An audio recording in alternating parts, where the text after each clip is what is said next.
Mon avis sur le film Brightburn. Alors, était-ce un bon film?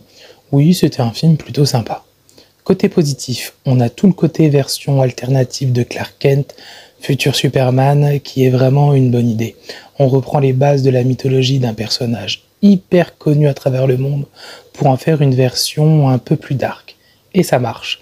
L'histoire est plutôt pas mal, on sombre de plus en plus avec le personnage principal, c'est cool. L'ambiance est ce qui marche le mieux dans le film. C'est pesant, c'est stressant, surtout lors de scènes particulières, on va dire.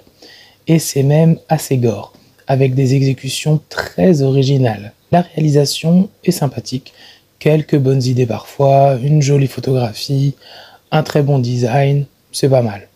On retiendra toutes les petites références à Superman, parfois même assez subtiles.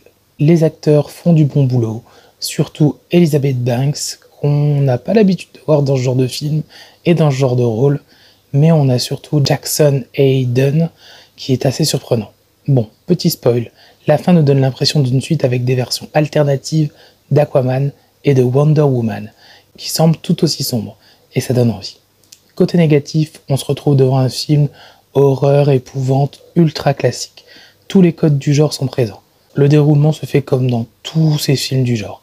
Un début calme, un milieu où commencent les perturbations, et une séquence finale remplie d'action. Tout comme les musiques qui sont bien trop classiques, et qu'on oublie très vite. Et n'oublions pas certains personnages dont les réactions sont complètement débiles, voire incohérentes.